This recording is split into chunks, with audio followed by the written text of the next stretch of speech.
2025ರ ಐಪಿಎಲ್ನ ಅಂತಿಮ ಲೀಗ್ ಪಂದ್ಯದಲ್ಲಿ royal Challengers Bengaluru ತಂಡ ಹೊಸ ಇತಿಹಾಸ ಬರೆದಿದೆ. ಬರೋಬ್ಬರಿ 228 ರನ್ಗಳನ್ನು ಚೇಸ್ ಮಾಡುವ ಮೂಲಕ ಲಕ್ನೋ ಸೂಪರ್ ಜೈಂಟ್ಸ್ ವಿರುದ್ಧ ರೋಚಕವಾದ ಗೆಲುವು ಪಡೆದಿದೆ. ಈ ಮಹತ್ವದ ಪಂದ್ಯದಲ್ಲಿ ವಿರಾಟ್ ಕೊಹ್ಲಿ ವರ್ಲ್ಡ್ ರೆಕಾರ್ಡ್ ಮಾಡಿದ್ದಾರೆ. ಏನದು ರೆಕಾರ್ಡ್ ಎಂಬ ಪ್ರಶ್ನೆಗೆ ನಾವು ಉತ್ತರ ಕೊಡ್ತೀವಿ. ಅದಕ್ಕೂ ಮೊದಲು ಬಾಸ್ ಟಿವಿ ಕನ್ನಡ ಚಾನೆಲ್ ಅನ್ನು ಸಬ್ಸ್ಕ್ರೈಬ್ ಮಾಡಿ. ಆರ್ಸಿಬಿಯ ಸ್ಟಾರ್ ಬ್ಯಾಟರ್ ವಿರಾಟ್ ಕೊಹ್ಲಿ 2025ರ ಐಪಿಎಲ್ ಟ್ರೋಫಿಯಲ್ಲಿ ಅತ್ಯುತ್ತಮ ಪರ್ಫಾರ್ಮೆನ್ಸ್ ನಲ್ಲಿ ಬ್ಯಾಟ್ ಬೀಸಿ ಒಂದೇ ಪಂದ್ಯದಲ್ಲಿ 2 ವಿಶ್ವ ದಾಖಲೆಗಳನ್ನ ಬರೆದಿದ್ದಾರೆ.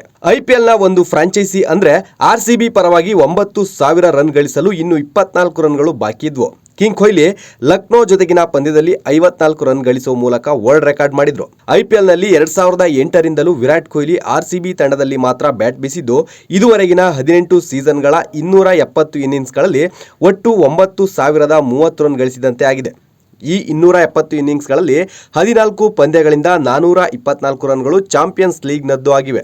ಚಾಂಪಿಯನ್ಸ್ ಲೀಗ್ನಲ್ಲಿ ವಿರಾಟ್ ಕೊಹ್ಲಿ ಬ್ಯಾಟಿಂಗ್ನಲ್ಲಿ ಪರಾಕ್ರಮ ಮೆರೆದಿದ್ರು. ಆದರೆ ಇದು ಈಗ ಸ್ಥಗಿತ ಮಾಡಲಾಗಿದೆ.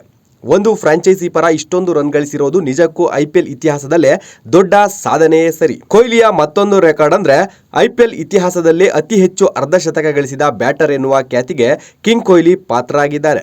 ಆಸ್ಟ್ರೇಲಿಯಾದ ಮಾಜಿ ಬ್ಯಾಟರ್ ಡೇವಿಡ್ ವಾರ್ನರ್ ಅವರ ದಾಖಲೆಯನ್ನ ಬ್ರೇಕ್ ಮಾಡಲು ಕೇವಲ ಒಂದೇ ಒಂದು ಅರ್ಧಶತಕ ಅಗತ್ಯವಿತ್ತು. ಲಕ್ನೋ ತಂಡದ ವಿರುದ್ಧ 54 ರನ್ ಬಾರಿಸುತ್ತಿದ್ದಂತೆ ಕೊಹ್ಲಿ ಒಟ್ಟು 63 ಬಾರಿ 50+ ರನ್ಗಳನ್ನು ಬಾರಿಸಿದಂತೆ ಆಗಿದೆ. ಇದರಿಂದ ಕೊಹ್ಲಿ 63 ಬಾರಿ 50+ ರನ್ ಬಾರಿಸಿ ಆಸ್ಟ್ರೇಲಿಯಾದ ಪ್ಲೇಯರ್ ಡೇವಿಡ್ ವಾರ್ನರ್ ದಾಖಲೆಯನ್ನ ಮುರಿದಿದ್ದಾರೆ. Bureau report, boss TV Kannada. Latest ಹಾಗೂ ಇಂಟ್ರೆಸ್ಟಿಂಗ್ ಸುದ್ದಿಗಳಿಗಾಗಿ ಬಾಸ್ ಟಿವಿ ಕನ್ನಡ ಚಾನೆಲ್ನ ಸಬ್ಸ್ಕ್ರೈಬ್ ಮಾಡಿ. ಹಾಗೆಯೇ ಬೆಲ್ ಐಕಾನ್ ಪ್ರೆಸ್ ಮಾಡಿ. ಇದರ ಜೊತೆಗೆ ಫೇಸ್ಬುಕ್, ಇನ್ಸ್ಟಾಗ್ರಾಮ್, ಎಕ್ಸ್ ನಲ್ಲೂ ಮಿಸ್ ಮಾಡದೆ ಫಾಲೋ ಮಾಡಿ.